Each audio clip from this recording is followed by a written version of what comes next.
It's always worse for us. Pick any historical data you want to point to. It is always worse for us. And I believe the biggest reason in this day and age ain't even about racism to the degree it once was. What it's really about is us not strategizing, playing checkers instead of chess, letting our emotions instead of facts lead the way, and letting that guide us to express ourselves in ways that serve to alienate the very people who can help us.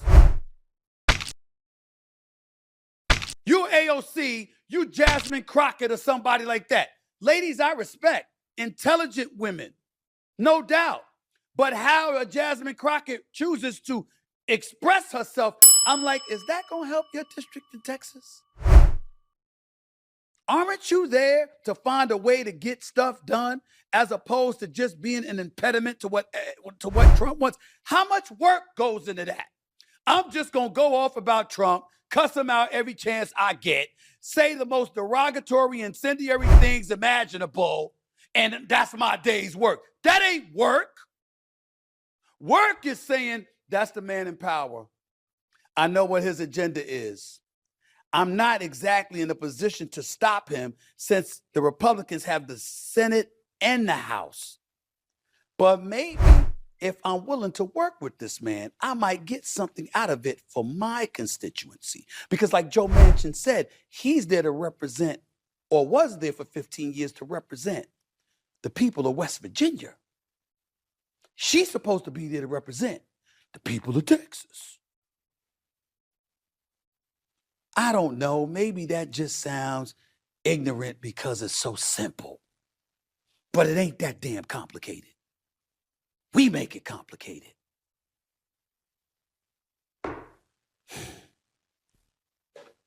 Damn, it's frustrating.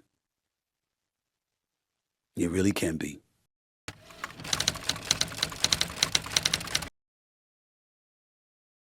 Dear Stephen A. Smith, with all due respect, I need to say this clearly. Respectability politics do not work.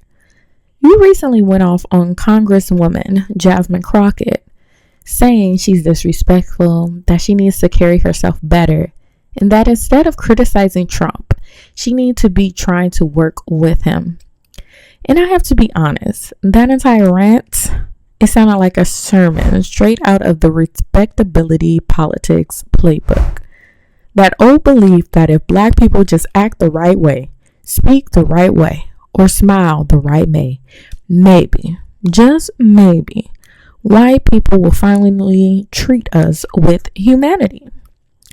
But Stephen, history already proved that's a lie. And I say this with love. We cannot behave our way out of racism. We cannot negotiate with white supremacy. And we cannot appease people who have already decided they're above us. Hi, my name is Jade, and welcome to Get Into the Black, where we explore life, business, and culture our way, from Puerto Rico to the world. And quick side note, I'm also an Airbnb host here in Puerto Rico. So if you're planning a trip, I'd love to host you. You can find the booking link right in the description box. So before we get into this video, go ahead and hit that like button like it owes you money. Drop a comment so I know you're awake. And subscribe. Why be a hater watching for free? Support the cause. We're on the road to 5K subscribers, and we're trying to hit that by the end of the year. So join the fam and help us get there. Now, let's get into this video. Respectability politics has been sold to us for generations. The idea that our liberation depends on how well we perform for other people's comfort. But if being polite, professional, or perfect was the key, then racism would have ended decades ago. Dr. King wore a suit and preached nonviolence. They still called him a threat. Malcolm X wore a suit and preached discipline and self-respect. They still called him a menace. Barack Obama became the literal president of the United States, and they still questioned his citizenship, his intelligence, even his humanity. So if they weren't respectable enough, what chance do the rest of us have? The truth is, respectability is a trap. It tells us to focus on how we're seen instead of what's being done to us. It shifts the blame from the oppressor to the oppressed, and that's why it's dangerous. And this mindset doesn't just live in the US, it's alive and well right here in Puerto Rico. We've heard it over and over again. It's not racism, it's your attitude. Maybe people don't like you because of how you talk.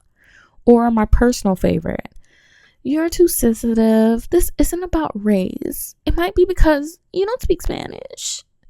But you know what's funny? Black people all over the world hear the same excuses. So are we all just not polite enough, not humble enough, not quiet enough?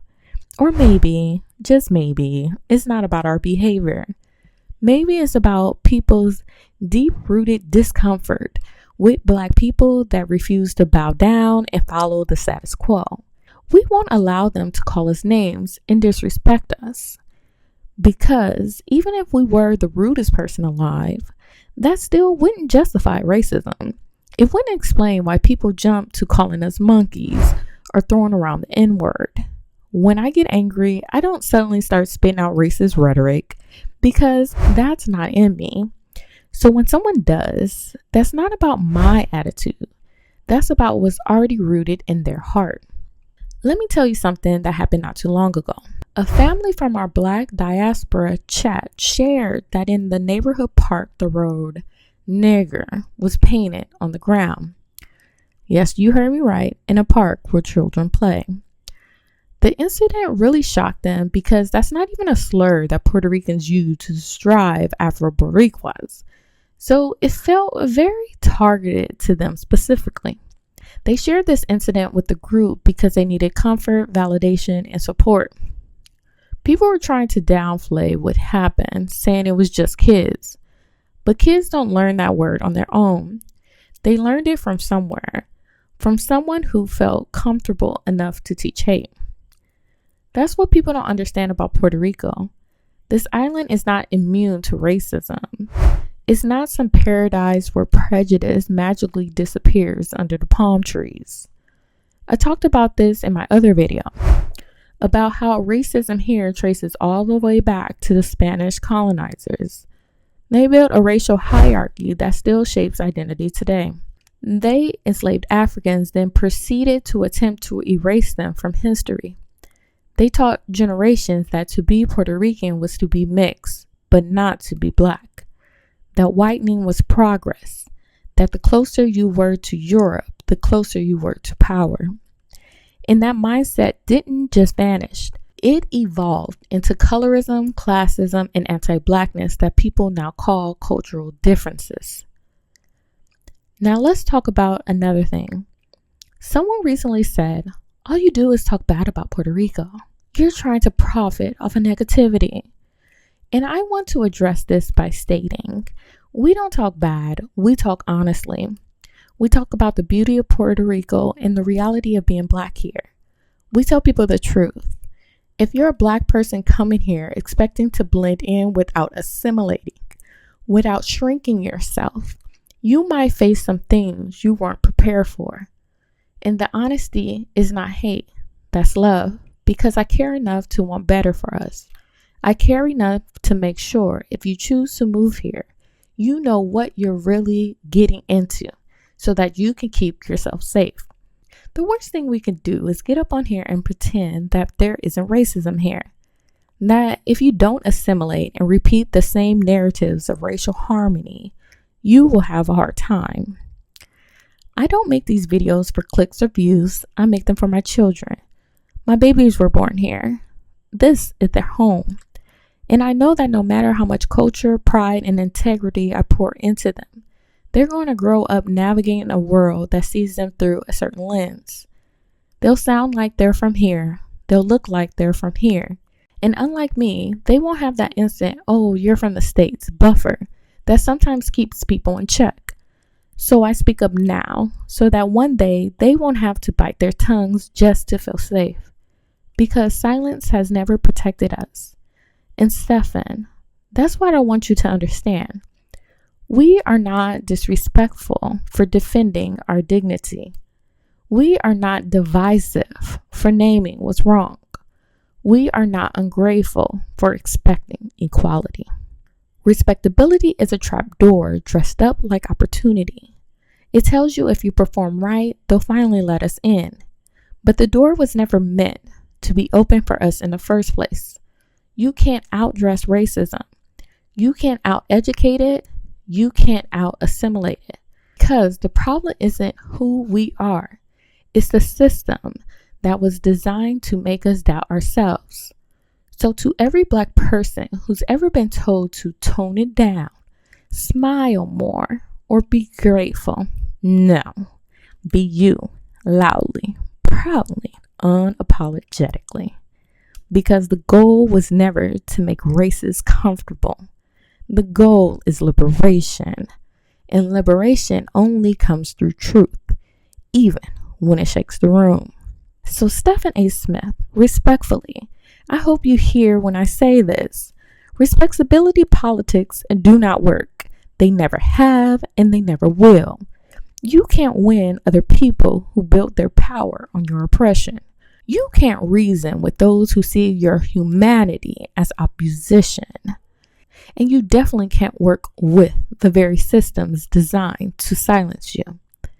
If you want real change, you have to stop begging for seats at tables that were never meant for us. We build new ones. If you haven't seen my video on how racism shows up in Puerto Rico, go watch that next. Because what's happening here is part of a much bigger story, one that connects all of us throughout the diaspora. And if you believe in telling the truth, even when it's uncomfortable, hit that like button, subscribe, and join this conversation because we're going to keep it real over here. Respectability won't save us, but the truth just might. Until next time, stay beautiful, stay blessed, and stay Black. This is Jade, and you're watching Get Into the Black. Bye-bye.